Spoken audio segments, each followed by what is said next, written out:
Well, we won't get that day off, so they'll make us all go out to the rain. That's it, we won't have to burn our hands. Make us work, that's good.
We'll get started in a second once we get our everybody logged in. Thank you.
Good evening. This is the Board of County Commissioners public hearing for the first public hearing for the fiscal year 2021-2022 countywide budget for September 7th, 2021, getting started at 5:39 here.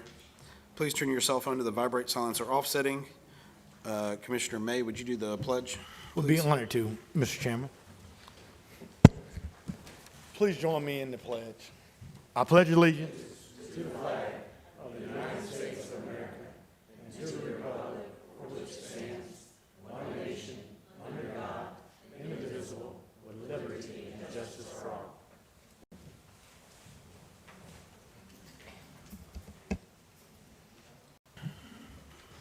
Was the meeting properly advertised? Mr. Chairman, the 5:31 p.m. first public hearing for consideration of the tentative budget for fiscal year 2021-2022 was advertised in the board's weekly meeting schedule in the Pensacola News Journal on September 4th, 2021. As required by Florida Statute 197.363, the 5:32 p.m. public hearing for consideration of adopting the fiscal year 2021-2022 first year assessment rolls for street lighting, holding pond, sewage system improvement, Perdido Key Beach Mouse, and nuisance abatement MSBU's was advertised in the Pensacola News Journal on August 13th, 2021. First-class notices were mailed to all property owners in the affected MSBU districts. Thank you. Okay. And then, board, we did have the benefits added to the agenda already. Okay. Make a motion for the budget, please. I mean, for the Move the agenda as presented. Please vote.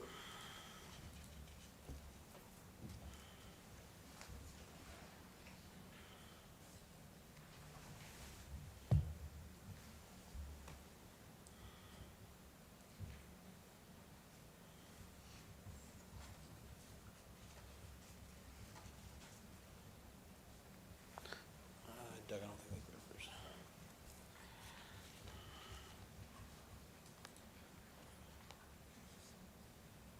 The adoption of the agenda passes 4-0. Commissioner Bergosh off the dais, and Jeff did say he would not be here tonight. He would like to be here, but he'll see us at least for the second hearing. Okay. So now we're on the 531 public hearing for consideration of tentative budget for fiscal year 2020, 2021, 2022. Mr. Marino.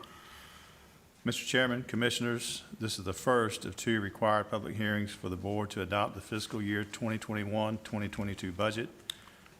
The Board later in the meeting will set the second public hearing. The Escambia County Board of County Commissioners approved the 2021-2022 tentative millage rates for trim notification purposes at the BCC meeting on July the 22nd, 2021. The law requires that prior to consideration of the tentative budget, an explanation of the rollback rate be provided and entered into the records. The rollback rate is a computed millage rate that would generate the same amount of ad valorem tax dollars as the prior fiscal year based on the proposed year's tax roll, excluding new construction. The millage rates tentatively approved by the board for trim notification are 6.6165 for the countywide millage rate, 0.359 for the library municipal services taxing unit, and 0.685 for the sheriff's law enforcement municipal services taxing unit.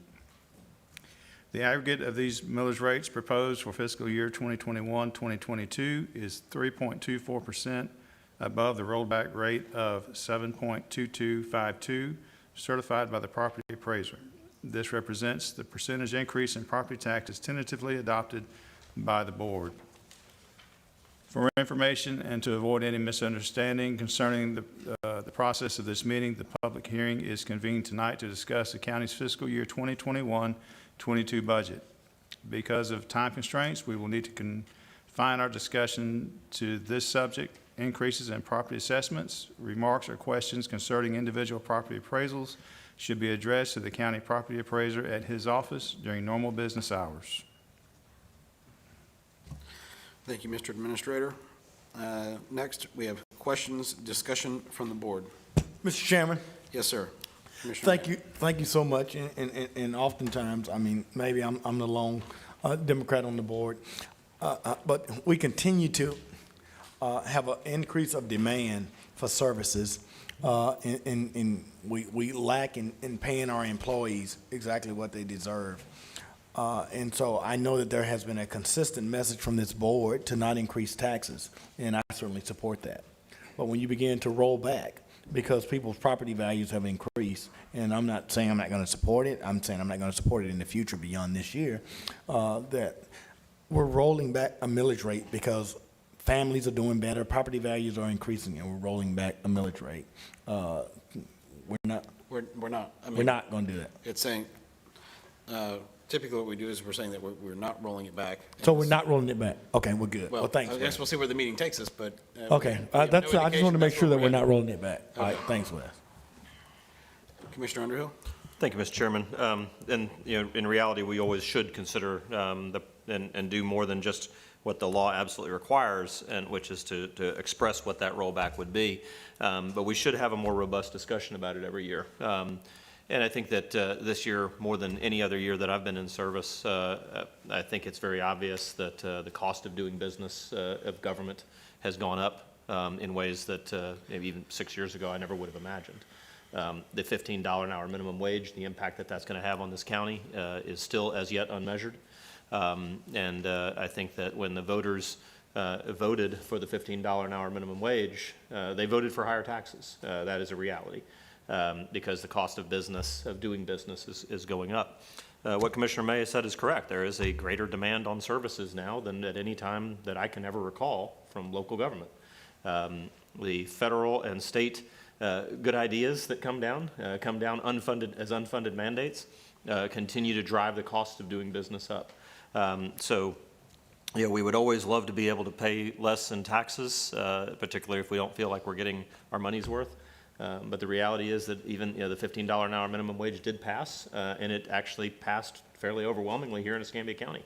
That's a very clear message from the people of Escambia County, that that's what they believe our lowest paid employees should have. And I think that that really does pretty much put a bow on any future discussion about a rollback rate until we stabilize somewhere in the 5 years, somewhere around 5 years from now. Thank you, Mr. Chairman. Thank you. I concur with that, Mr. Chairman. Yes, sir. Thank you. And like I said, when I was one of the conferences early this year, there was discussion on how, a lot of things get tied to the CPI. The cost for the government to do business usually is greater than the CPI. Just something to consider.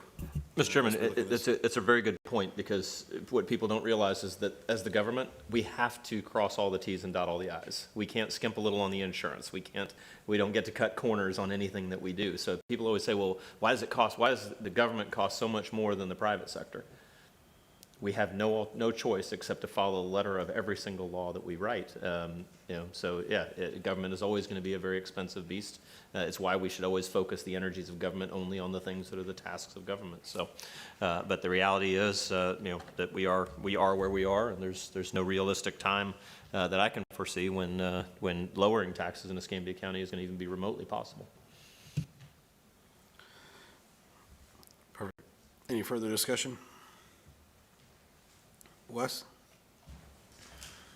Commissioners, we will need the board to make a determination tonight regarding the funding amount to be allocated to each of our community partners. This funding determination is necessary in order to prepare the fiscal year 21-22 community partner funding agreements and issue associated purchase orders in a timely fashion. The purchase orders will come before the board for formal approval in October of 2021. Thank you. All right. Commissioner Barry? Yeah, thank you, Mr. Chairman. And I brought this up when we had a workshop, and, the environment at the time didn't facilitate any action, or the board taking any action clearly. But, the way that the budget was prepared, with basically all of the outside agency requests just being inserted as appearing to be, fully funded, along with, some other internal requests that were just, whatever was asked for appears to have been just put in. I wasn't, it's not necessarily what I would have done. I wasn't asked before it was prepared, but, apparently, I know we did talk about it last time, but apparently the board didn't take action. I don't know what the appetite is tonight, especially with Commissioner Burgash not here, but I would be more of the opinion, and, to be more like the way we've addressed some of the outside agencies the last some number of years. Certainly starting with the ones that were funded last year at the levels they were funded last year, and then allowing the board to make changes from that number. We do have a workshop on Tuesday. I don't know if there's an appetite to to begin that process tonight, or to maybe do that workshop during the day on Tuesday. But try to start with agencies that were funded last year at the levels they were funded last year. And then if if the board decides to, either increase or decrease funding, or add funding for an agency that wasn't funded last year, we could give that input at that time. The majority of us could give that input. I don't know what the folks in attendance think about that, but that would be my opinion for tonight, unless there's an appetite for, for going through the list. I do sincerely think we should start with the numbers that we were at last year, though, rather than what was just requested. I would concur with that. So we do have the Committee of the Whole on Tuesday, and then we have our meeting on Thursday, and then I think we have do we have another week before we have the second budget hearing? Let me see. Yeah, so 2 weeks from today. And Right. to edit what I said, I don't think there's any reason to address the ones that are state mandated, or, candidly, the Visit Pensacola item. That's something that, we've discussed many times, and I think that's, to some degree, we've already, well, although it's not part of the budget yet, to some degree, we've already acted as a board on what the visit allocation is going to be for this coming year. So I guess, striking the ones that are mandated, and then, pulling visit from the list, but then starting with all the remaining agencies with the level they were funded at last year, and then, and moving if we need to edit from that. Yes, sir. Mr. Chairman. Commissioner May? Thank you, sir. Commissioner Berry, I certainly concur with you. I certainly know that we've gone through a pandemic, and everyone's going to take a haircut. I'm not prepared to vote for any budget today because, unfortunately, there's a balanced budget that was presented that allows me a lot of responsibility and scrutiny with no authority. And so I think that we're going to have to take these line item by line item, but I'll be candid. I'm not going to support, and it can be 4-1 or however the vote lands out. I'm not going to support the spending of taxpayer dollars when I have people like Patricia Lair and Sheila Knight and Connie Jones and Mary Audrey who have been with this county for 20-plus years that make $12 an hour in providing essential services, and when we are spending money. So what I will do is be very supportive and would hope that the administration will bring back opportunities to not funding what I've said, those people who are making over $50,000 a year, to make them equivalent of people who make $9, $10, and $11, and $12 an hour, to bring back a proposal on how we're going to have the people who are making $9, $10, $11, $12 an hour, that they don't stand in a food line for Christmas toys at Brownsville or a food line during Hurricane Sally and work for the county for 20-plus years. And so that's what I would expect. And so if that means that someone else on an outside agency, if it means a department, or it means people over $50,000 need to take a haircut during this pandemic, then that's what I'm going to be supportive. But I'm certainly not going to support a budget that's not inclusive of people who've given 20-plus years of their life to this county, and they don't have livable wages. So I can certainly concur with you, and I don't even need to hear from them. I would much rather hear for a amended budget coming from administration before we take the second hearing. Thank you, Mr. Chairman. Thank you. Madam Attorney, is that, I know we're tentatively looking at, let's see, one of the motions that would be later is entertain a motion to adopt the tentative budget. But we can still make changes between now and. Yeah, I don't care. I don't care about setting the millage rate. I don't care about the tentative budget. What I do care is about those people who have yelled at the top of their lungs, and we continue to be beat up by a wet noodle. That doesn't mean anything, and people continue to have to wait and work for this county and not be compensated properly, Robert. And No, so I don't disagree. I support it. That's why I brought it up a couple weeks ago. And we had the young lady here at Public Forum who also brought it up. So I was just from a. Yeah. No, I know. And so that's why I just making sure that as the motion's laid out in front of us, that we can make changes over the next 2 weeks. Right, yeah, and no, and I'm good. And here's the reality of those custodial staff and those people. They don't have a political ally to advocate for them, and so I'm going to advocate for them because they deserve it. Yep. Nope, definitely. Okay. Board, is there any further direction on if we want to hear from those outside agencies on Tuesday during the committee of the whole then? Yeah, certainly be available. I think, maybe some of them that are making first requests or something, that may be necessary to be here. I believe many of us are familiar with the majority of the agencies, but. Yep. Commissioner Underhill? Thank you, Mr. Chairman. I think in light of the fact that we will have all 5 of us here for that Tuesday, that's the proper time to have Sounds that good. conversation. I don't know of any time constraints that would require us to do it before then. Okay. So, Do you mind reaching out to that? hang on, Wes, did I miss something? I just for clarification, I just want to make sure we want to provide a list that is reflective of how the outside agencies are currently funded this fiscal year. Yes, sir. Present, okay.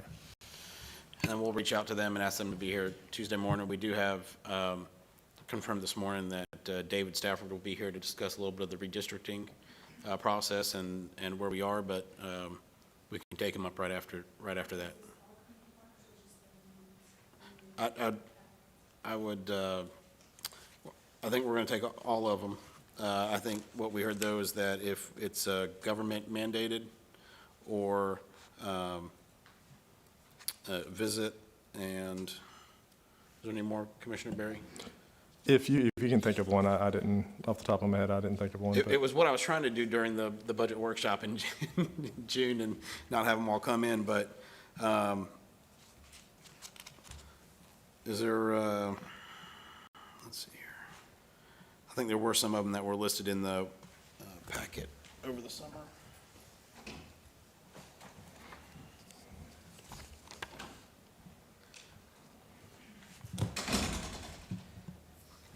I think really the only ones would be the Gulf Coast Kids House wouldn't need to come, Legal Services of Northwest Florida Legal Services, Community Health, I don't think would need to be here. HRC, I don't think would need to be here.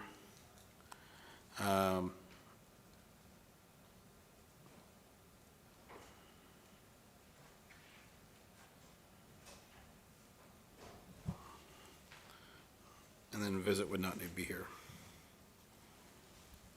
And Commissioner Berry, just want to clarify, are you talking about Visit for all 5 cents, or would you want to see some of these other ones that are or historically what we've had them at? I only meant Visit as an organization itself. Okay. In the underlying allocations out of the 4 cents, that would, fourth or fifth, or 4th cent, I guess, or 3rd or 4th cent. Yeah, I mean, I would think those agencies, those folks would, I would think it would be good for them to be here. Okay, perfect. We'll let them know as well. Is that good enough direction? Okay. That means is we're going to start Tuesday with the current fiscal year's allocation, if applicable to the organization, rather than what they requested Yes, as sir. the starting point. Yes, sir. Okay. So Steve, so it seems like the amount requested from all the organization fits into a balanced budget. So is there, I mean, so Well, where do we head with that? I mean, and so, Well, I mean, similar to, kind of what I brought up a couple months ago, but we didn't really get into at the time. I mean, the budget's going to be balanced. I mean, it's going to be balanced. It's going to be balanced using some portion of fund balance. So it's, there can still certainly be improvements, made to it.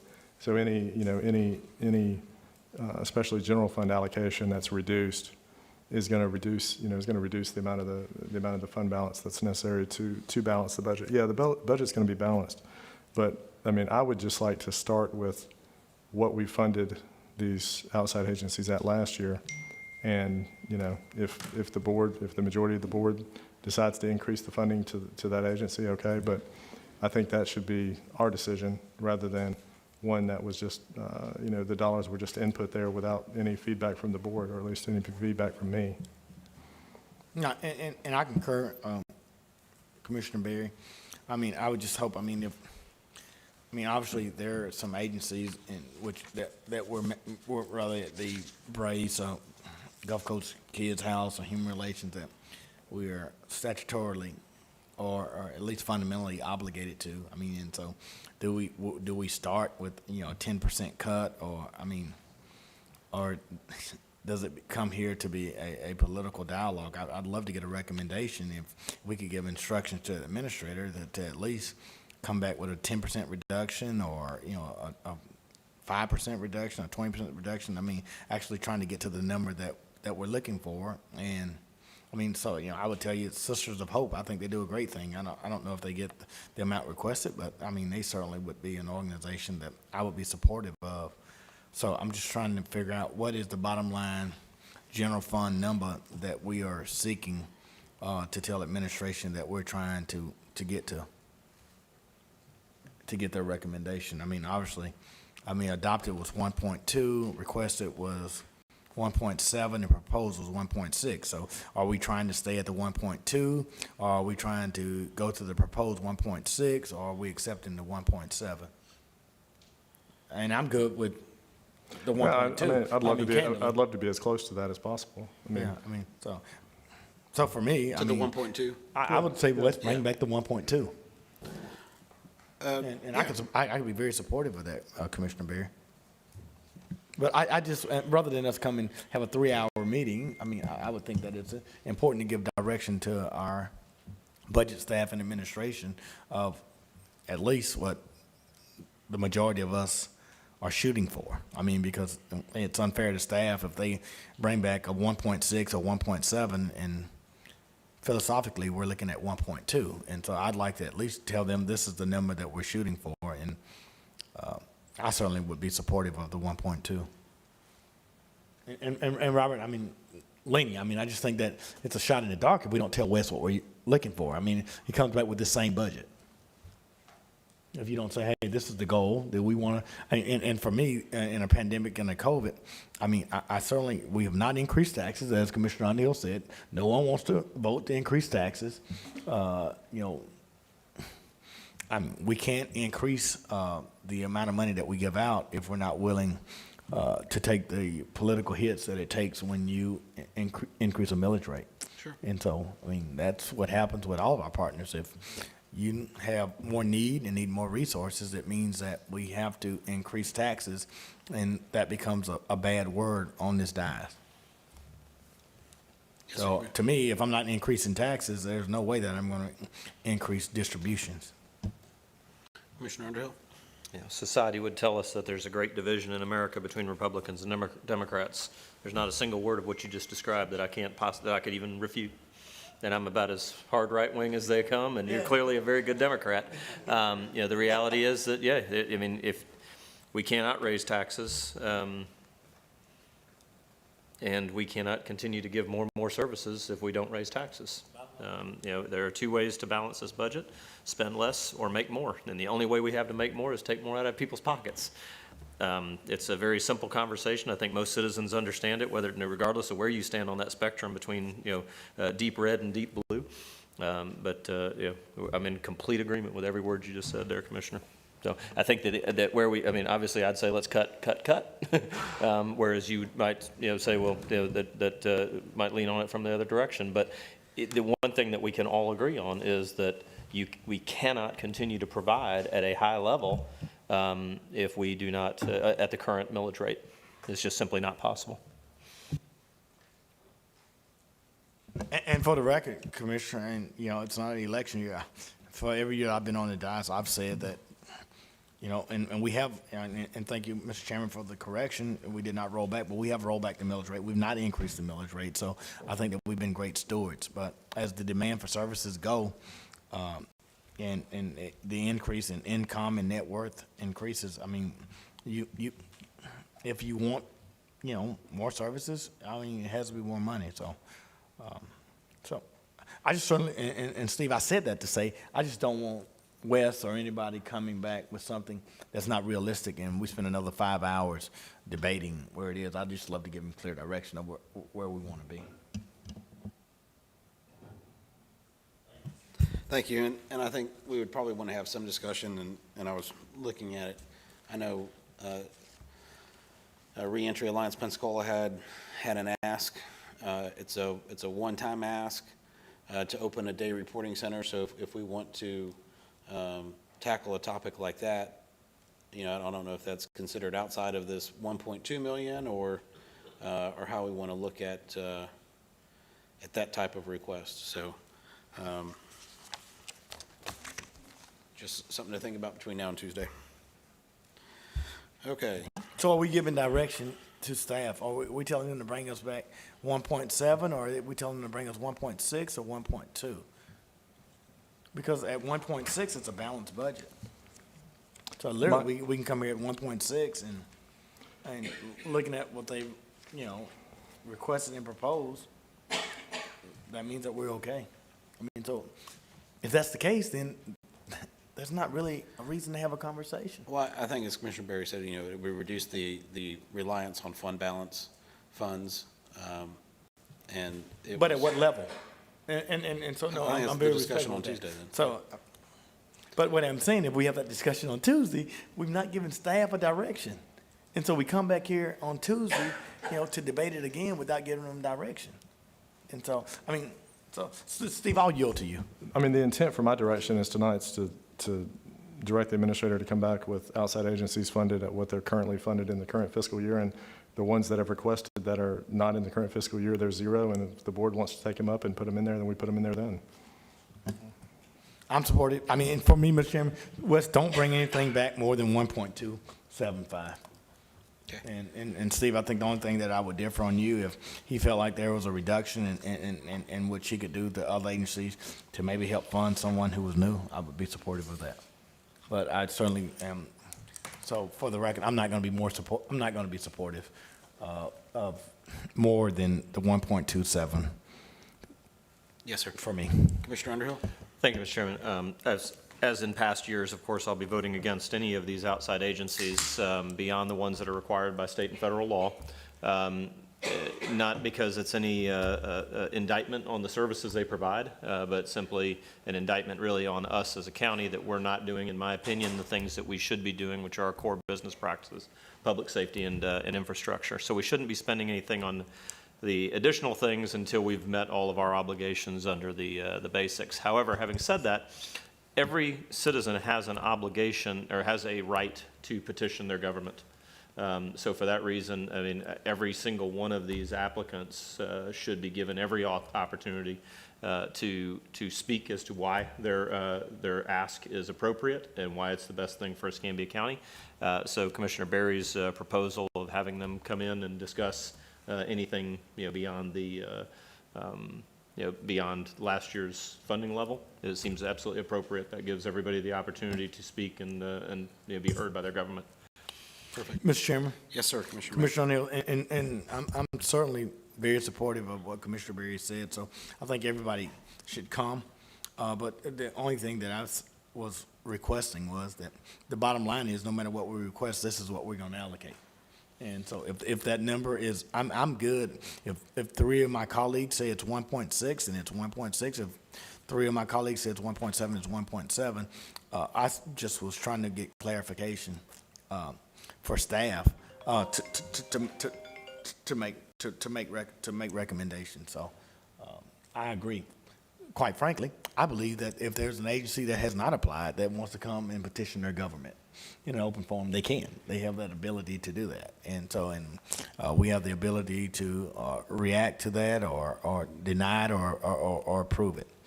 So I'm not in opposition of that. Commissioner Berry, are you just referring to a visit, or are you referring to the unified budget?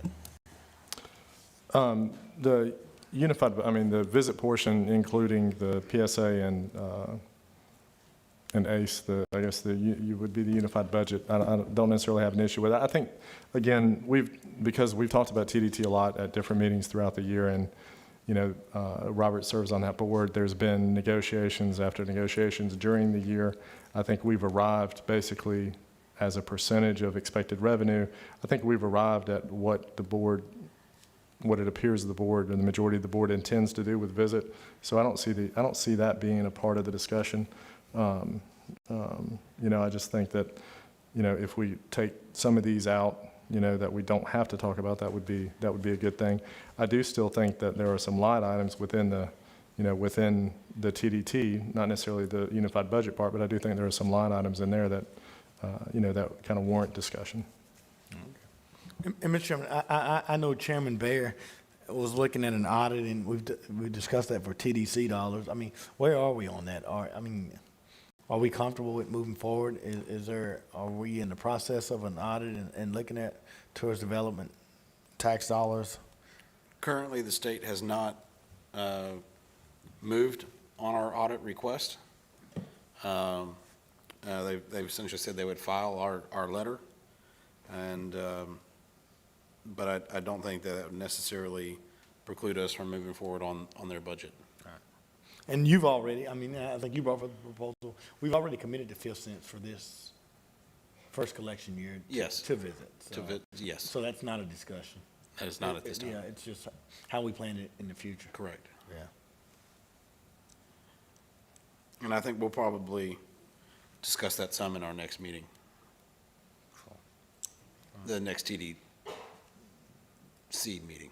And I agree with Commissioner Berry, Mr. Chairman, that there's no sense in dragging everybody in here and having a long meeting.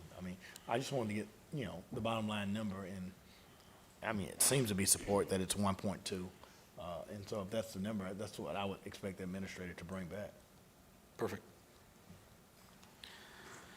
Any further discussion? Okay. I do not have any speakers signed up for public forum, is that correct? For item 5? I don't see any, okay. Now we will do board action items The board adoption of the tentative millage resolution for fiscal year 2021-2022. The chair will entertain a motion to adopt the tentative millage resolution as presented in the agenda backup of 6.6165 mills for the countywide millage rate, .359 for the library MSTU, and .685 mills for the sheriff's law enforcement MSTU for fiscal year 2021-2022. So moved. Second. Please vote.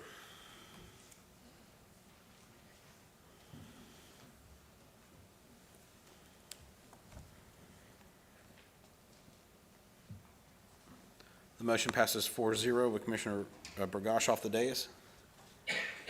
And, item 6.2, board adoption of the tentative budget resolution for fiscal year 2021-2022. That the chair entertain a motion to adopt the tentative budget resolution of $568,262,165 for fiscal year 2021-2022 as presented in the agenda backup. So moved, and this being tentative, if the number ends up, obviously the number will not be exactly this, so we know that, but even the action that the board takes in 2 weeks, if that doesn't match this number, then that's fine too. We're just adopting what's tentative, right? Allison, it doesn't matter. Yeah, okay. All right, motion stands. Okay. Mr. Chairman, as a matter, of course, as you know, I'm going to be voting against it if you want to pass the gavel so that you can second the motion. Or if you prefer, I can just go ahead and, obviously, if Lumen was sitting here, he'd second the motion. Sure. So if you just want to go. So with the understanding that I'll be voting against, I'll second the motion for, in order to allow the process to move forward. Okay. Well, we can't really move forward, so we'll just keep talking. Robert? Or if Yeah. you want, I'll make sure we get the fourth person here. Okay.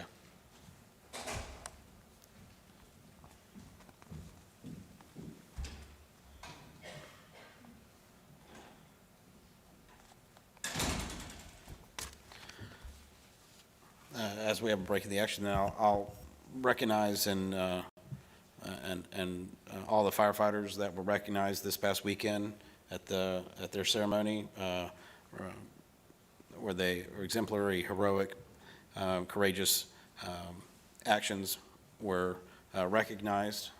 And so, of course, we thank them for everything they do every day, and glad that they were able to have their ceremony that was a year and a half in the making. So,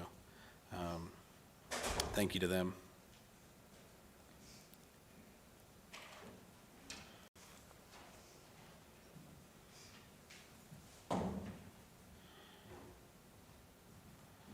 So the motion on the table is for the tentative budget resolution for the 2021-2022 year. Any further discussion? Please vote. Oh. We need a second. Oh, I thought There was a motion by Commissioner Berry. Do we have a second on? I thought Doug seconded it just to, Oh, okay, I missed yeah, that he part. seconded, yeah.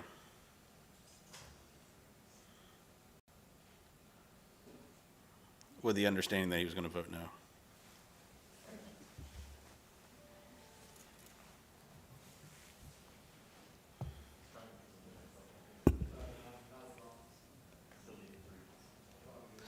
Motion passes 3-1 with Commissioner Underhill in dissent. Commissioner Burgash off the dais.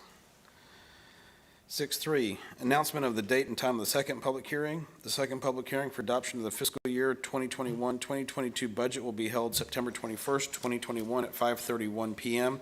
in the board chambers on the first floor of the Ernie McGahey Government Building located at 221 Palafox Place. That is the room that we are currently in. So moved. A second. Okay, please vote. Mr. Chairman, do we have some speakers for the special assessments? Yes, sir, we do portion? have one speaker for the 532. Okay, before we move on to that, I do have some comments if now is the appropriate time related. Yes. Okay. Should wait. Commissioner, may I just vote on the scheduling of the second public hearing? Does it need to wait? Yeah. Motion passes 4-0 for the scheduling of the second hearing, and Commissioner Berry. Unless you want to do it after the special assessment, it doesn't matter, whatever. Okay, Have you already set the date for the second hearing? Yes, sir, it's going to be 2 weeks from today, right. September 21st, 5:31 PM. So something else that, that was discussed last time we had the workshop, we did discuss it quite a bit, but the board didn't, we didn't end up taking action, related to the cost allocation plan.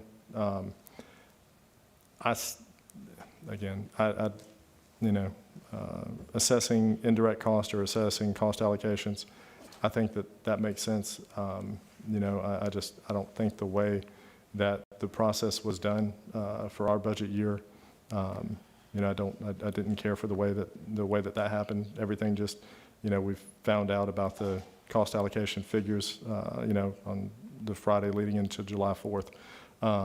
And we had the impact of that to a number of our enterprise funds, whether it be development services, fees fund, the inspection board fund, obviously the TDT fund, solid waste, there's, Bay Center, pretty large increases in allocated expenses to some of those cost centers, without a lot of narrative or backup to, a number of those have boards that oversee them, without a lot of narrative and backup to exactly how those costs were arrived at.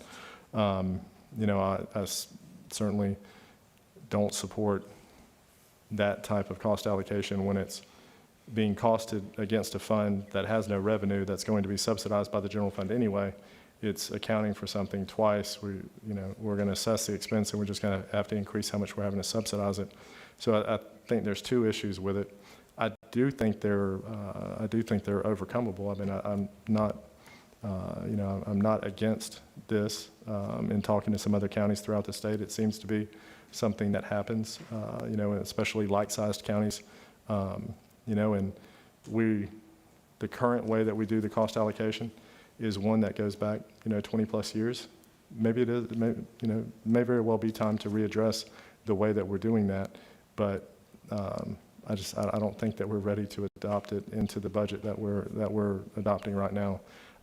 So, if the majority of the board would support it, I would also ask the administrator, in the same way, walking back these outside agency figures to come to that Tuesday workshop, walk out the cost allocation figures out of the budget that comes to us in 2 weeks. Back those entries out of it. Again, I think we should put all those partners on notice that we may very well have an increase to their indirect cost allocation next year. But I think when we tell them what that is, we need to be able to say, this is exactly why, given our circumstances, not just given kind of a formulaic thing that says, well, if you had this many this and this many that, then we should cost, it should cost this much. I mean, specifically, we had the inspection fund board that would have been a quadrupling in the, in the expense that goes there. It would have been even a higher multiple against the development services review fund, because they don't have that much being cost against development services review right now. It would have been a huge increase. Again, I think we should put all those partners on notice that they may very well, or actually should expect, an increase in the indirect cost allocation next year. But we'll work with them through this budget year to let them know what that is and what that rationale is. I mean, I know specifically a couple of those boards got the notice of what that expense was going to be in the July meeting that they had. And I don't think in my opinion, that's not a fair way to notify those folks that do something for free. I mean, those are obviously all volunteer positions. Sure. And I would agree. I would be lying if I said that the TDCs, someone just rejected it. I mean, we did not include it in our budget. We're already paying the 3% of collections, and so we would need more. Plus, that is also the heart of some of the contention with our board and the call for the audit. But with all due respect, some of the other boards are still paying 5%. Right. I mean, some of the other boards are paying 5% of revenue already, and they had like-sized increase. So, I mean, your board is the largest of those. You have the largest amount of revenue, so the most impact. But, the others are similarly, in my opinion, similarly affected, I believe. Well, And Steve, I agree with you. I mean, the problem for me, Steve, is consistency. I don't care if it's 10 million, 12 million, you're TDC, or rather you are a small grassroots not-for-profit. The consistency of what we do is important. Sure. I would, Commissioner Berry, and I agree that we need to start formulating how we're going to address this next year, because as we probably apply for some of these grants for the following fiscal year, if we can include a cost allocation in those grants to where they pay for some of the services that we've been eating, I think that's the right direction we go for at least those. So I think if we can go ahead and give some direction on those, then that'll be beneficial for them. And then these other ones that aren't maybe grant funded or something like that, we Oh, you can, mean the cost allocation, if it's a community block grant, or if it's a federal grant, if it's restore, if it's rescue? I mean, or are you saying just out of our general ad valorem fund? I'm saying if the grant allows for these overhead costs to be covered by the grant, let's ask for them.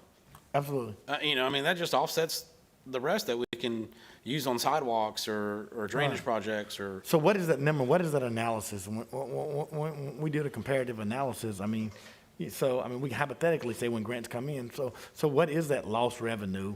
I mean, and what grants that we bring in that we could have potentially had the opportunity to recover those funds? And so to me, that's empirical data that we should be able to have to at least make an intelligent decision, rather than talk in, the hemisphere of what if, what could be.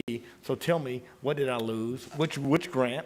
Give me the call center, give me the grant out, if it's a ECAT grant, if it's a community block grant, tell me at the next meeting, Wes. Tell me exactly what those grants were, and tell me what that lost revenue is, and tell me what the potential of income will be for the benefit of the citizens. And that helps me make a more intelligent decision. Sure. Restores one, some of your mass transit grants. We were not allocating the cost plan against the mass transit because those grants were already written. So this would be an effort that we pick up moving forward, including that allocation. No, and that's good, Wes. And what I would like to do, I would love to have those, I would love to have that information at the next meeting. Whether it's mass transit, whether it's restore, whether it's rescue, whether it's recovery, whether it's community block grant, whether it's some of the stuff that CHIP does and environmental. Let's exactly look at all those grants and bring that number forward. Because, Robert, I concur and agree with you that we should at least, if we're going to be able to take federal and state dollars to offset, the work that we've done, I certainly think we should do that. Sure. But I think that, no one's given a number.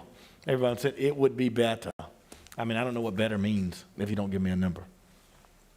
All right. Thank you, Commissioner Berry. Any further discussion? Commissioner Underhill? Yeah, I think that the right time to have done this would be this year. Best time would have been, say about a tree, right? Best time to plant a tree is 20 years ago. Second best time is right now. If it takes some time to, this is what right was supposed to have looked like.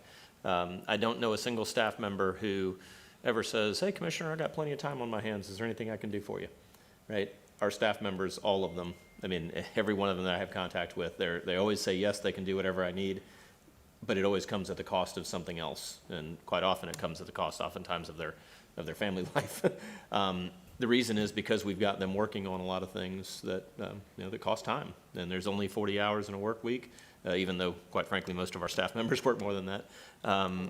The reality is that we've got to allocate, we're giving away those staff members' time for free. And really, that's not appropriate. We need to go ahead and make sure that those cost accountings are done. As Commissioner Berry said, that does seem to be the right way to do things going forward. So if the soonest that we can start doing that is for next budget year, then I think that the activities that have taken place this year serve as a significant enough warning that everybody should be taking it very seriously going into next year. So support the action. Yes, Do we need to take that as an action? I don't believe so. I think we just said we're Just a going to. discussion? Yep, good. Yep. It's not going to be in this fiscal year. Other than to make the changes, we have. Right. Okay. We have the 532 public hearing for consideration of adopting the fiscal year 2021-2022 non-ad valorem special assessments roll. We have one speaker. Todd Granger? Yes, sir. Yes, sir. If you want to come on up and. I hope this is the appropriate time to do this, but I received a special assessment notice. I live up in Commissioner Berry's district voted for you. I believe this property is in Commissioner May's district. We bought this property, my wife and I, about 12 days after Hurricane Sally. It's just distressed property. We're trying to buy a couple rental properties here in Escambia County. I've been here since '93, paid all my taxes. It's the first time I've ever come to a meeting. I'm not upset. I'm not mad at anybody, but I feel like this assessment was done in error, at least assigned to me in error. Okay. We bought the property 10/5 of 2020, about 12 days, if I think that's right, about 12 days or something before Sally. Of course, right after Sally, the neighborhood was a mess. There was cable lines down and there were trees across the street and it was a mess. So we just kind of did what we could to drag in the property, make sure the roof was safe and secure, and we kind of put off our repairs. We're still in the process of redoing the property and getting it ready to rent. And one day, I drove by and the yard was mowed and there was some like a little part of a chicken coop in the back that was there when we bought the property. That was all gone. And my first thought was, did the guy I bought this from sell it twice? I thought somebody had bought it again or something, because I knew I hadn't done the work. So I called the county. It took me a while to figure out who to talk to. I talked to a Melissa Lever, I believe is correct, and she was very helpful. Initially, she said, no, there's nothing special. There's no bill on this property. I said, well, somebody did the work. I'm trying to figure out who mowed this and cleaned it up. She finally said, oh, I found it. It's a nuisance assessment. And she said, you're going to be getting a bill that'll be coming onto the tax rolls for this next year. And I said, is there any way to fix this? And, I explained to her that we did a title search. We went through an attorney. We had everything done to the best of our ability.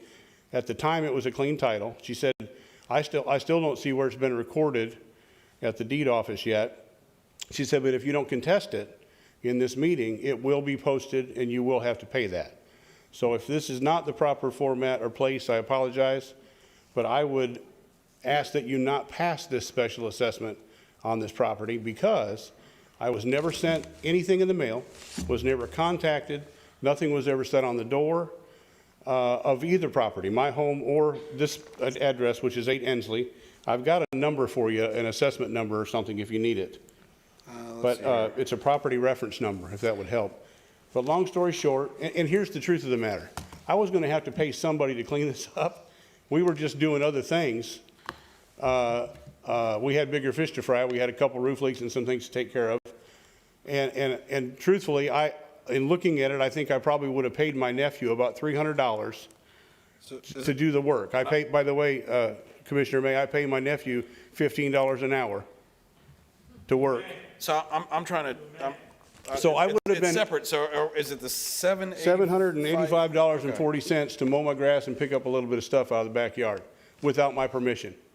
But again, I know you have the right to do whatever you need to do, and I understand that. I'm not upset with y'all, but I think that's exorbitant, first of all. But I know you have to pay probably a crew and probably had to pay for a Dipsy dumpster that I don't know what all went on. I wasn't there, didn't see it. When I showed up, it was all done. And found out from the neighbor that there was a big dumpster in there and that the mow crew came and did it. So the work was done. And I would request, if you don't eliminate the whole thing, charge me $300, which is what I would have paid to have it done in my estimation. Sure. I wouldn't have done it. I'm old and fat. I wouldn't have done it. I would have paid somebody to do it, but I probably wouldn't have paid, almost $800. So, this is usually the cost that these are our actual costs, or what we call hard costs. I could have done it a lot more efficiently than you all did, but I understand. I'm just saying. And the exact words of Melissa Lever was, this shouldn't have happened. It fell in the crack between the previous owner and you. That's why you weren't notified. And she said, there's no way for me to fix this other than you come down here and present your case. So that's what I'm doing. Okay. And again, so you've got the address, you've got everything you need? Yes, sir. It's 8 Ensley. Yes, sir, 8 Ensley, that's correct. Street. It's number 20 in our, on our list here. And like I say, I'm not even asking you to push the reset button on it. I'm willing to pay, but I think Could have done it for a whole lot less than that, and would have, if I would have gotten a notice, it would have been cleaned up long before it was. Yes, sir. Thank you. Appreciate it. Thank you.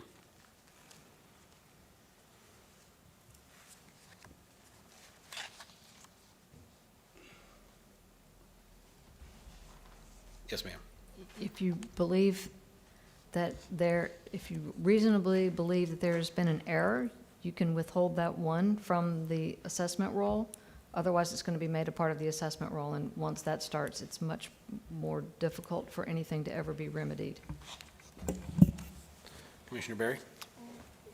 So, I mean, we could withhold it for tonight. I mean, it gives us 2 weeks to To figure something out. Investigate, or if it's held tonight, there is no, I think this is it for the assessment roll. This is it.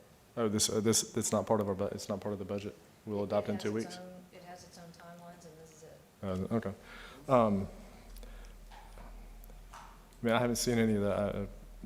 I was able to find out where Mr. Granger lived in Gonzales. He is my constituent. The property, as he mentioned, is on Inslee Street in District 3. I'm not familiar with the situation. I don't like I don't really understand how, if we're filing our liens on time before abatement, how these things kind of happen and nothing, transactions are able to take place and close and everything with no notice of anything going on. But, I'm willing to look at it and, even if it's not on the roll of special assessment, I mean, it's still a lien the county has. Steve, I'm willing to hold it. I mean, yeah, Last year, we had about 6 of them, and reviewed and researched them. Yeah, I mean, we can just, it's not to say that we certainly, and there's certainly strong historical policy that the board doesn't forgive hard costs, and Robert, you were, mentioning that, it's Mr. Granger. So I'm not necessarily saying that's going to be what happens, but it's. see, this $800, I'll tell you right now, I'm going to vote to hold it, because I'll tell you what, my family has property in Inslee. There was an assessment that went on our tax bill that probably cost us $7,000 or $8,000. And even with the position that I sit in, there was nothing I could do about it other than my sister and mom had to pay it, and it was ridiculous of what happened, how much code enforcement charged. And so I don't know the situation, but I'm certainly willing to err on the side of looking into it. So even if you didn't make the motion, I would make the motion to hold it, because I certainly know that personally, I saw that, this new ordinance rule that we have that putting it on our tax assessment is very, very, very adversarial to someone that's trying to do the right thing. So I'll be supportive of you. yes, sir, Commissioner Underhill? Is that a motion and a second? Or? Yeah, Mr. Granger, my aide is in the blue coat right there. If you'll get her your contact information to Dawn, we'll try to work with you, Commissioner May, even though the Absolutely. property is in your district, if you don't mind, I'd be happy to help. And No. so I would move the item excluding the reference to Mr. Granger's property. And I'll say, Mr. Granger, thank you for coming, because I wish my family would have done the same thing, and I would have supported it. Commissioner Underhill? Madam Attorney, if we take this action tonight, the lien on the property would still exist, correct? We would still have the means to collect later on if we were to investigate and. I don't think I can give you an answer to that without, I don't have enough information about what happened here. Fair I don't enough. know what fell between the cracks. I don't know anything about it, so it's hard for me to verify that. Yeah. I do know if you let it go onto the roll, it's going to go through the statutory MSBU process, and it's going to go out on the tax bill. Continuing to increase Yeah. costs, yeah, on what is almost certain, well, it was very likely to be a mistake, taking it, the statements made it as face value.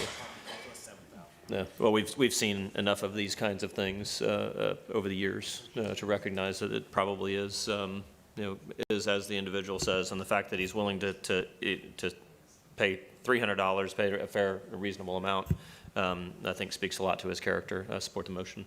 Thank you, and just for the record, that is item number 20 in our nuisance abatement MSBU of the address of 8 East Inslee Street. Okay, please vote.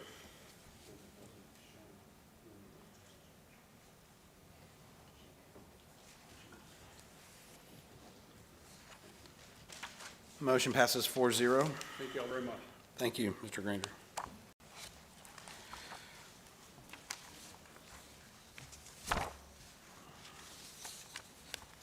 Okay, next is the presentation of the fiscal year 2021-2022 non-ad valorem special assessment roll. Administrator Moreno. Commissioner, there is a list of all the non-ad valorem districts and rates provided in your agenda backup. Okay, we don't have anybody else signed up to speak. Move the FY 21-22 non-ad valorem special assessments roll as presented. That was my speaking point, so thank you. Okay, please vote.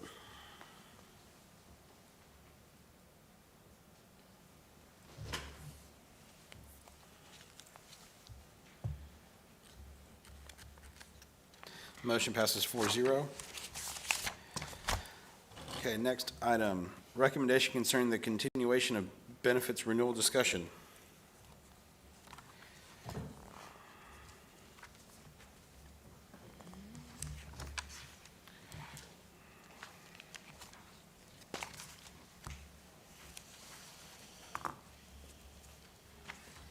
Evening, Crystal, how you doing? Good, how are you? Fine, thank you. Wonderful. So we had a few more follow-up questions from the last meeting. Apologize, I was out sick last week, so apologize for missing that. First question, we just need to determine which plan you all wanted to go for the 2022 medical benefits. There was a couple different options that we presented. We also sent another option to get more cost savings to the county. So we're just trying to figure out which direction you all plan to go in. Okay, and I think there were a few other things as well. Absolutely. So, and then also, if we could change the payment method for the HSA contributions. The other one is to consolidate dependent life insurance plans. We basically have two options. One is just a better option, so basically only All right. offering one option. Why don't we start with some things that maybe we can get out of the way real quick? So, Absolutely. Board, on the HSA, I could either say biannually or quarterly for the HSA. Is there any appetite to change it from a yearly contribution? Mr. Chairman, I don't care, whatever you think, it's fine. Okay. I do think being able to give a little bit more at the beginning of the year, so I would ask that we do it biannually. Biannually, perfect. Okay. Okay. And then do we consider dropping the life insurance on retirees and providing a cash payout through the county? So we did a little bit more research with that, and unfortunately, we cannot drop the life insurance, and we also cannot pay out, instead of paying a premium, we cannot just pay out the $5,000 life insurance plan. Okay. So unfortunately, we're stuck with that one. Crystal, I don't understand that. I don't understand. I mean, they're Okay. still being provided the benefit. Right, so we checked with legal counsel with USI as well as our legal team here, and it was advised that we cannot just basically pay out the $5,000 life insurance without paying the premium to a life insurance policy and plan. I don't understand that at all. Is that legal? Who said that? That's not statutory. Yeah, do you have that email Well, I think Who said that you can't do it? from Kia? Is that a state statute? Yes, sir.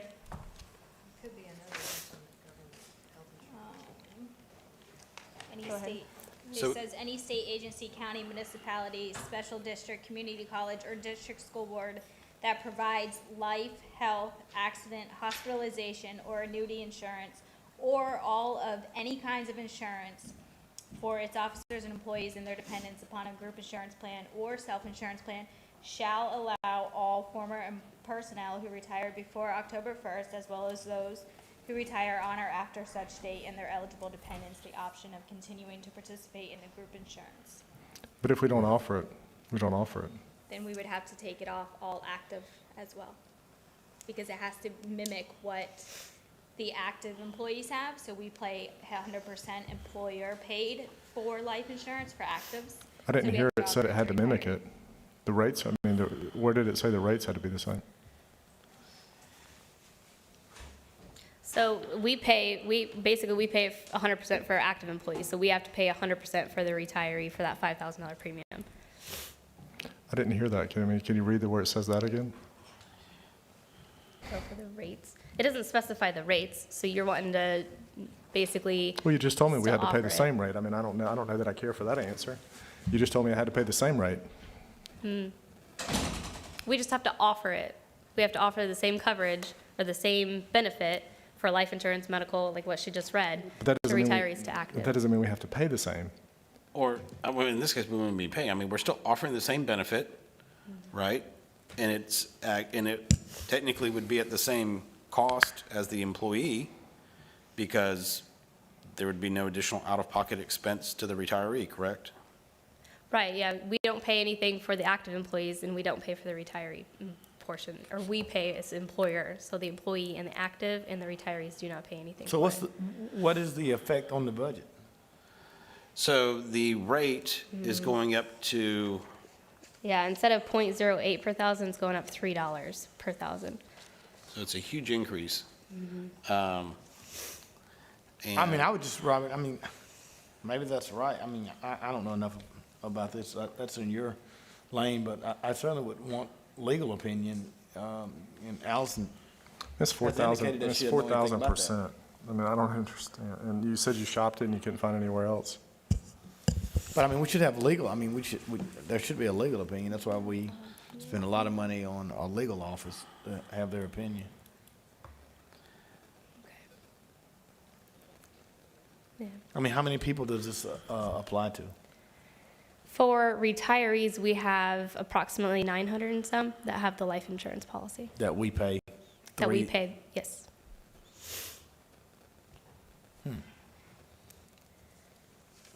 So how much are we paying for life insurance for these employees a year? The actual dollar amount? So, who's, So about $4,700, and it's gonna go up for the. Each? No, the year, I'm sorry, per employee per year, and then it'll increase up to $172,000 a year for a $5,000 benefit for the retirees. right. And So so, it's cumulatively $172,000 for all of our retirees, yes. Correct, based on the face value of how much death benefits. the $5,000 death benefit. So we're going from $4,000 to $172,000. Right. Significant. So And they pay, essentially, you would need about 35, you need to pay it out 35 times this year just to break even. so I mean, we could give that option to them to pay it, correct? And make it pay it? They're saying that the stat, because we don't But, have our current employees. I mean, I'm looking at the email that was sent this afternoon. It says that they have to be able to participate. Doesn't mean that we have to pay 100% of the cost, though. I mean, we don't pay 100% of their medical costs like we pay for current employees. And you read a statute, and you read it very firmly, matter-of-factly, stating that that's what we have to continue paying for this. I don't know that that's what I heard. Right, no, the statute doesn't specify that it has to be at the same rate, it just says that we have to offer it.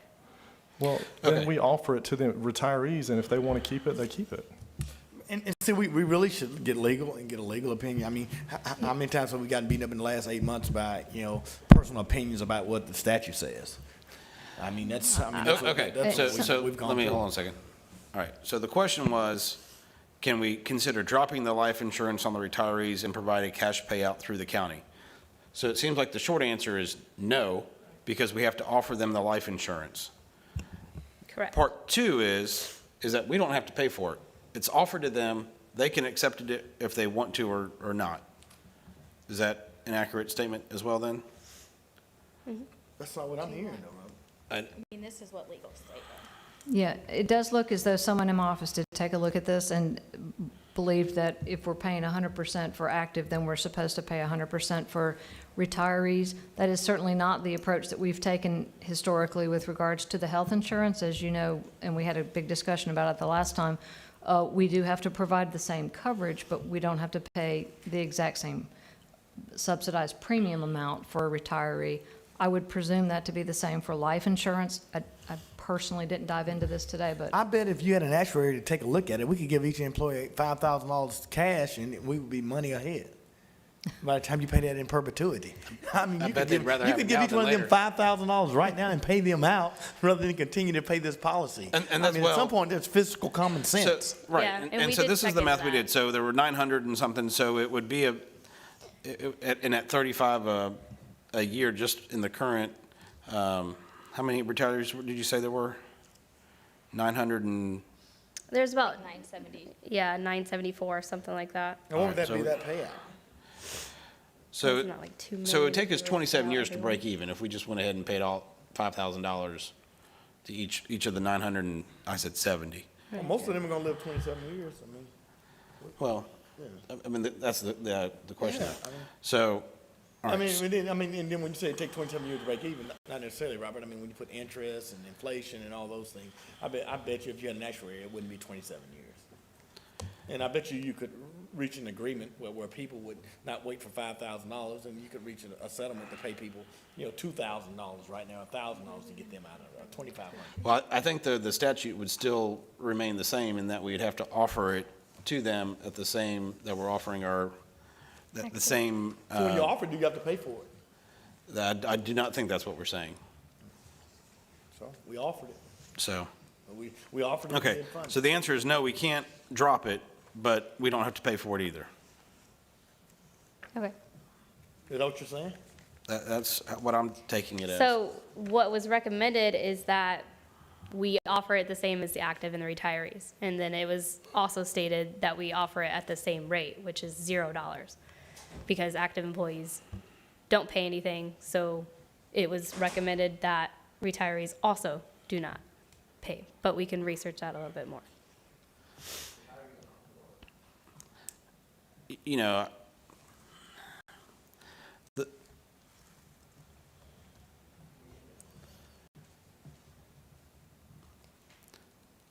I think, I mean, boy, we could still pay it out if we wanted to the retirees, right? So if they take it, they don't take it, it's offered. We've met the statute.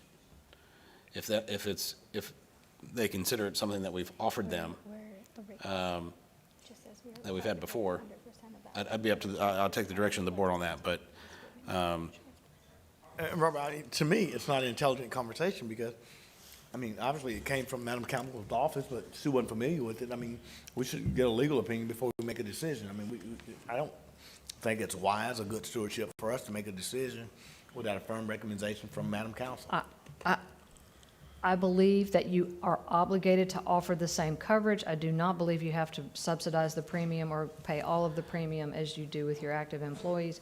And I would walk forward with that assumption and then let me verify it. So that's your recommendation. so Crystal, is that enough direction? That's Release- not necessarily my financial recommendation. That is what I believe the No, law I don't to care about be. the financial recommendation. I want your Yeah, that's legal what I believe the recommendation. law to be, and I can verify that Yeah, before. I think it's enough direction to go forward, but Commissioner Berry? That's fine. So what we would be, hypothetically, what we would be offering is the retiree would have the opportunity to maintain that $5,000 coverage for $15 a year.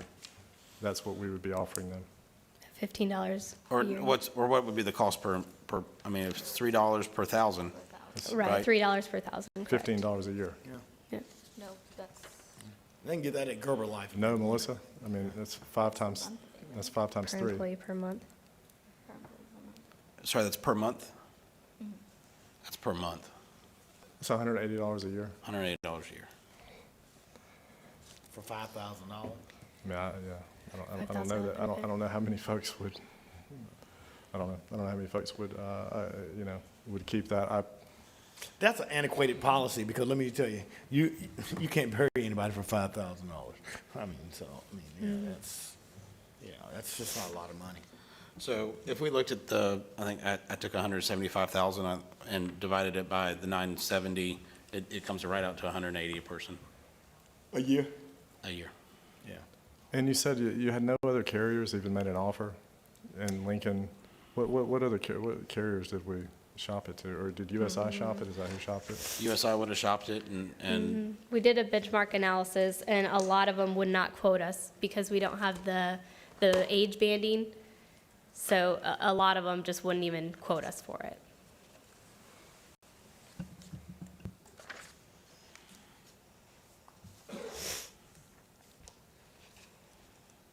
okay. And then the dependent life insurance, basically, we have two plans. One's $1.49 for a $2,000 benefit, and then the other plan is $2 for a $20,000 benefit. So we just want to consolidate and get rid of the $1.49 for the $2,000 and only offer the $2 for the $20,000. So just consolidating. I don't have an issue with that. Okay. Okay. The next one is, would we be So able, all these recommendations that we have, and Robert, your USI, our insurance consultant, recommended that we take these positions, or where are these recommendations I'm coming from? not, I don't know exactly where the USI's recommendations are. I So believe it we was. pay them a lot of money to make recommendations. No, I'm saying I haven't talked to them about it. I think they provided some opinions, much like citing the statute here. Right. So Crystal, would this be legal and USI recommendation, or was this just? Yes, sir. you- Yeah, we collaborated with USI Legal, and with our internal USI. So this is basically a collaborative effort between administration, your office, Yes, sir. legal, and USI to Yes, make sir. these recommendations? Yes, Okay, sir. that's all I need. I mean, for this one, it's an extra, 60 cents or something, and you get the extra, what was it? An extra $10,000, or I'm sorry, extra $18,000. Extra $18,000. So just the- reviewing our plan, and our new benefits manager, looking at all the policies that we're actually offering, found that to be a small cost savings, but something to consolidate, because we have a bunch of different policies that can be a little convoluted, trying to explain that to new employees or even existing employees. So that was just one of them that we found internally. Perfect. Absolutely. Would we be able to make retirees enroll in Medicare and have the county pay any penalties for late enrollment? So Board, I think this is one that I had asked. If not now, can we change the policy so we can require Medicare enrollment in the future? Again, this would be that instead of having people that are of Medicare age to still be 100% on the county, that we serve as the backup plan, which I think would ultimately reduce our liability. It seems like we can, for the most part. It would be better Yeah. for the employees too. Right. I mean, Absolutely. Medicare is better than what we have. I mean, you know, to me, what we have is very good, but, you know, from people that know about the industry, Medicare is much, much better. Yeah. You know, So I think part of it, and as we were doing with a few other things, we were not educating the retirees or employees when they were eligible. And so we'll be putting that into place. Absolutely. Yeah, yeah. And so I think it's up to the board if we want to see what the penalties would cost for someone who has missed their eligibility, to encourage them to exit the county's health insurance. I know I could support that. And we did verify, we can require retirees to go on Medicare Part A, and then also transition them to the Medicare Advantage plan. Well, I think it would also be a lot cheaper for them as well. Ah, So I think that's a win-win. So I think we're good on that one. Okay. What is the increased rate for the firefighter cancer plan? So for historical purposes, this was something that the legislator put in, I think, 3 years ago. And so we are seeing that the rates are increasing.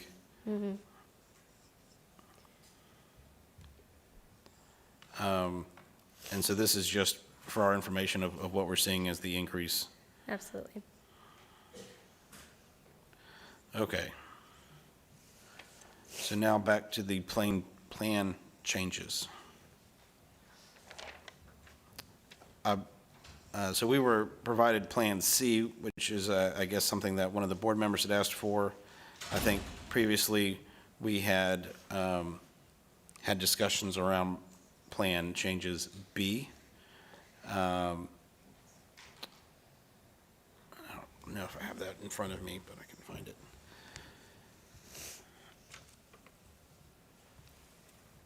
So really, my question would be is that where we're looking at a cost per employee, and trying to hit a number.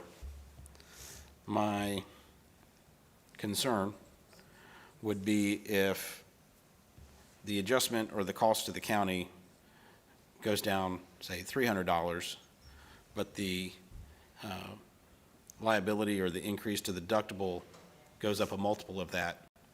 I don't necessarily see where there's the benefit to the employee or to the county, because as I've heard, I believe our health insurance plan is something that does keep some of our employees here. And so that's not to say that we don't need to step it up a little bit, but I think without an increase to the employees, a significant increase rather, that I can't support Plan C. I think the increase that's likely to hit the employees would mostly cover, I haven't done the actual analysis yet, mostly cover the changes to Plan A or Plan B.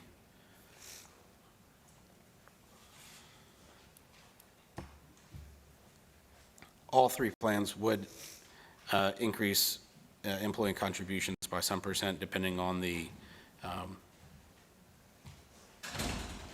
plan. Commissioner Underhill? Thank you. Yeah, Plan C seems off the table, in my opinion. Plan B is acceptable.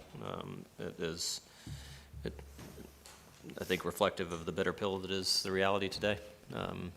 That benefits packages are being are having to tighten up. Again, cost of doing business, same mantra we've all been talking about. So B would be acceptable to me, Mr. Chairman.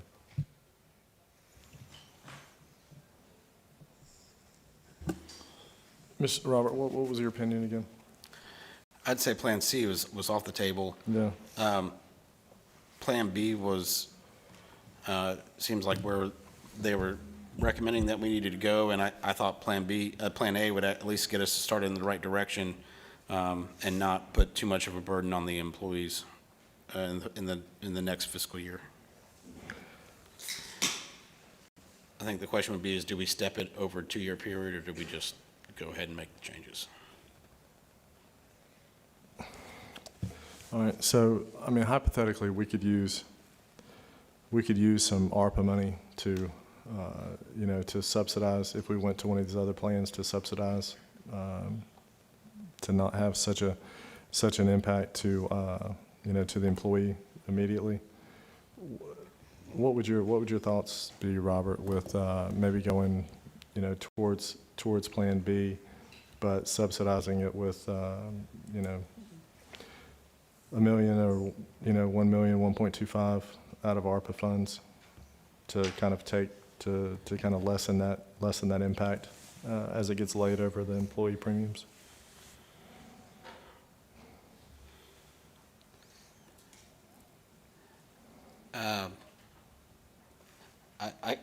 I see where you're going. I would say I wouldn't necessarily have enough information to make a decision on that right now, because part of it is depending on what plan they go with, and of course some plans we're trying to migrate some people off the high plan, and I want to make sure that we would still be doing that based on the actuarial analysis. Well, I mean, whatever we're doing, we're kind of guessing, and Right. I mean, I'm kind of guessing just based on what,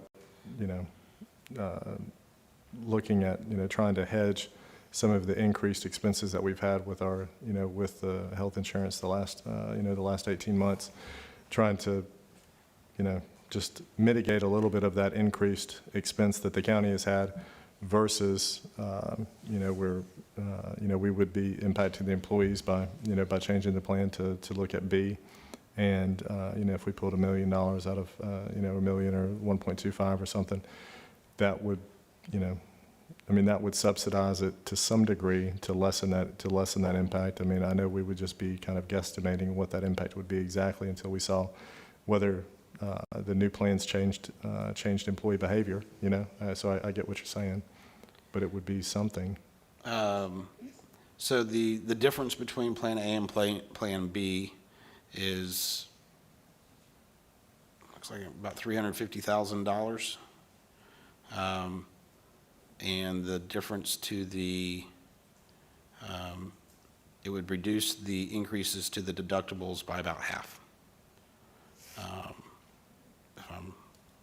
It looks like the deductibles would increase by about $250 for an individual, and $750 for a family versus $500 for an individual and $1,500 for a family for the high plan, and I think that's mostly throughout the board. Also, the difference in Plan A and Plan B is that the out-of-pocket,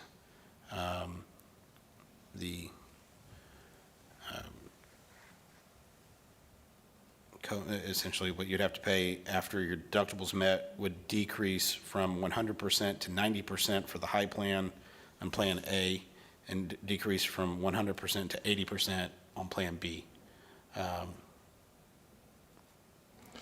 So would you rather go with Plan A?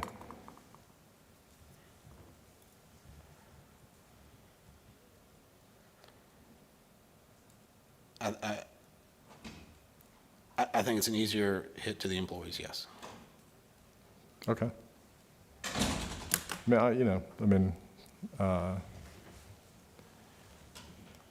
It's give and take up here. So if that's, if you'd rather go with Plan A, I can go with that. You know a lot more about that than I do. I know, like I said, most of mine was in liability, but it would still, I think, give us a benefit above some of our counterparts.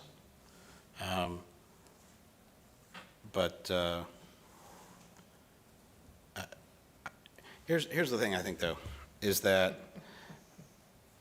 we want to start getting people to do the health risk assessment. We've got to do a bunch of things. Right. There's a bunch of, in my opinion, there's a number of things that we have not done for whatever reason to help ourselves, to help our employees help themselves.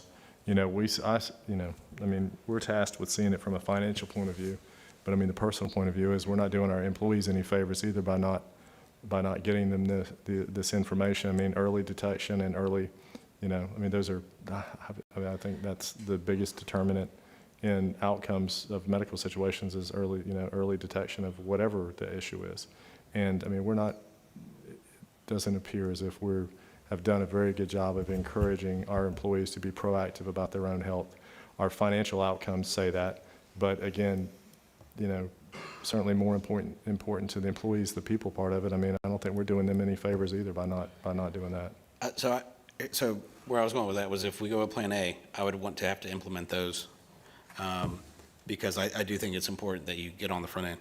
I was also thinking the difference between A and B, could that be made up by ARPA? What's the gross difference? I think it was about 350. Sure. Use Plan A. You're saying you want to use A, and then supplement A with 350,000 from ARPA. Yes. Okay.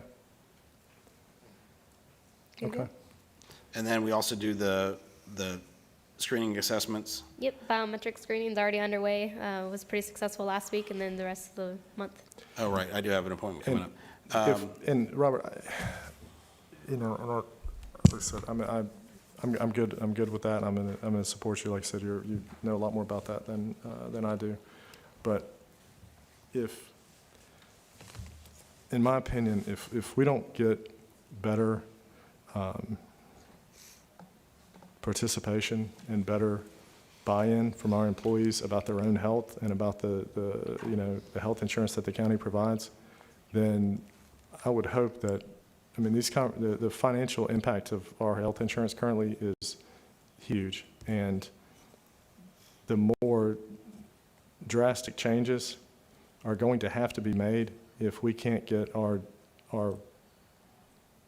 populace to see, to see the importance of some of these measures that are put in place to help us and to help themselves as well. And, you hope that you don't have to make some huge financial change to have people take attention. So maybe this discussion will serve to some degree. But if we don't get our numbers better as a body, as an entire body, then those more right side of the table changes are coming, because financially what we're doing doesn't work. $5-6 million increase over 3 or 4 years, just that's not sustainable. No. And Robert, let me just add what Commissioner Berry's saying. Listen, I'll support you because you're the healthcare guy, but there's no way I'm going to support an increase in taxpayer dollars when we have people that won't wear masks, people who won't social distance. COVID is rampant. People who continue to smoke, people who won't take the things that don't cost and all the measures that we put in for people's safety and their health, and we want to increase costs to citizens, trying to protect citizens, staff who won't adhere to basic guidelines. And so it costs us more money because you won't do the things that you can do. And so, I could be supportive, and I'm gonna support it reluctantly. Because I don't think we ought to have any increase. We just had a death in the jail this week. We had 7 or 8 people that died from COVID. People still won't wear their masks. They won't social distance. People still smoke. People won't exercise. We got weight rooms, high blood pressure machines. We've done everything that we can do to protect citizens that work for us and employees, but they continue to want us to spend money. I'm not going to support that. Sure. I'm just not going to do it. Because that's unfair. If you want to be healthy, you want to be safe, then, adhere to the protocols and the recommendations that puts in preventative medicine that doesn't necessarily cost money, instead of coming here, and as I said earlier, to beat me with a wet noodle that we're not spending money on your health care, because we really are. We have, as Jeff Bergosh would say, the best health care in America, but people still refuse to go by protocols. They refuse to wear masks. They refuse to social distance. They refuse to do any of these things in a pandemic. But then we say, well, let's give them the Cadillac insurance for preventative medicine and the preventative things that they can do. They just don't do. And so, and I'm not saying that to all of our employees, but quite frankly, that's a position that many have taken. And so why should we spend money on people that don't want to adhere to recommendations that they don't? We have a health center. We have done, in my opinion, the county provides the best preventative medicine, health care in anywhere in Escambia County with our clinic. But still, if you talk to the people that work that clinic, they say everything that we recommend falls on deaf ears. So why should we continue to spend money to people that it falls on deaf ears? So I'll support you, Robert, because that's where you want to go. But I'm not going to continue to support it. And I'm going to be very vocal about that. And, if I lose 3-2 or 4-1, that's fine. But I don't think we ought to continue to pay money, giving somebody a Cadillac plan when they won't enact the simple principles that keeps people alive. So what about having the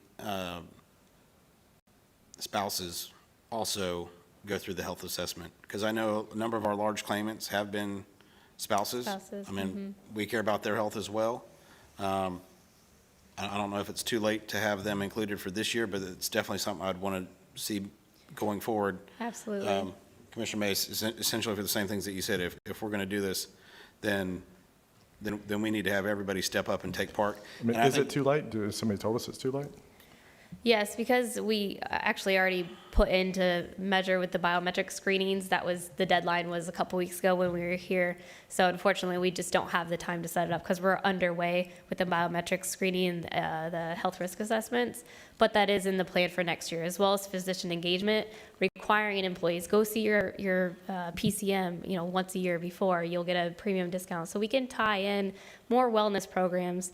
But unfortunately, it's the 11th hour right now, so we won't be able to do with the spouses this year. So yes, I think we definitely need to let them know that's coming. It sounds like it's already in the works. And also, board, as we said, we're looking at the difference in the cost to us of being $170 difference on the per employee per year between the two plans, and the cost to the employee would be greater than what we'd be saving.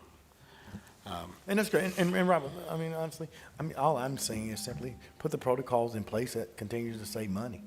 And rather than unpopular, but if we're gonna talk about, healthcare and healthcare prevention, I mean, let's just not talk about how we spend money, but how do we save lives and how do we implement policies that reduces our costs? I mean, whether it's a smoking cessation or whether it's, saying someone should wear a mask or whether it's saying someone shouldn't do drugs or be excessive in, alcohol or eating. I mean, to me, you have to look at health as a holistic health approach rather than singular in just providing insurance coverage. Right. And We want to be so- proactive and catch it on the front end. Just catch it 'Cause on the We're front going to end. save so much more money if you don't have to have the diabetes. You Absolutely. don't have, I mean, it's, You got you don't wear a mask. I mean, you don't get vaccinated, you get COVID. I mean, you smoke, you get cancer and emphysema. I mean, the science is there. and I think so this that's is. what it is. I would expect, and I think I heard the city of Pensacola mention this, we are seeing where health insurance companies are giving discounts to people that have been vaccinated. So, Absolutely. again, that would be something that they set, not us. Not said, but if those policies are in place and that gives a cost savings on health insurance, I think we should look at implementing those. And so when people decide to make their decision, that's their constitutional right. Right. But then we have a fiscal responsibility to make a decision that's in the best interest of our citizens. And so, I mean, I can't, I can take him to the well, but I can't make him drink. Yep. But I'm not gonna keep buying the pond and, and he doesn't wanna drink. And Okay. So I can support Robert. I mean, I support Commissioner Berry, but I do it very reluctantly with people that don't adhere to simple policies that save lives. Okay. So I think we have Plan A. Yes, sir. Any other open items then? That was it, sir. Okay. So I hope when he comes back, Robert, that what I'm saying doesn't fall on deaf ears, Wes, and to your human resources. I mean, and so. Hear you loud and clear, Commissioner. Absolutely. Thank you. Thank you. Commissioner Underhill? Thank you, Mr. Chairman. Just a little bit of foot stomping there on what Commissioner May just said. I mean, I keep myself within Navy fitness standards, and so I pay a little bit less on my insurance than somebody who doesn't. On the other hand, I occasionally smoke a cigarette, and I shouldn't. Hope Wendy's not watching tonight. And so I can't, or a cigarette or a cigar. And I mean, when I make those choices, there are costs that go with those. I'm very supportive of what Commissioner Ray was just saying. Not so much obviously with the COVID stuff, but with the things that cause there to be where the risk is greater because of behavior. The cost should be greater because of behavior. And those of us who make different choices that do not raise our costs should not have to, pay the price for the decisions that others make. So, Wes, as where you're able to find some of those kind of things, again, one of those times where it's, the bluest guy and the reddest guy saying the same thing. I think the average American can really kind of grasp that. And has no problem with that. So, by all means, anything along those lines that you can bring back to us where there's a demonstrated increase in cost of insurance due to behaviors, then the increased cost should go to those who choose to engage in those behaviors. Absolutely. Thanks.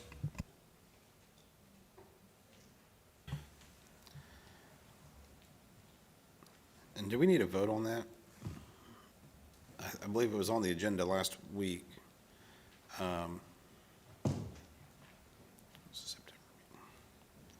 Trying to see what the. Struck me as informational, but I'm happy to Yeah. take I mean, if we want to memorialize that in a vote, of course, there's only 3 of us there now, but I think the discussion, judging by the look on Wes's face, the discussion was pretty clear. I think it was, I'm just confirming it was a discussion item last week. At your pleasure, Mr. Chairman. Okay, I think we have clear direction and no objection from the board, so, okay. Anything else for the good of the whole? Then we are adjourned. Thank you.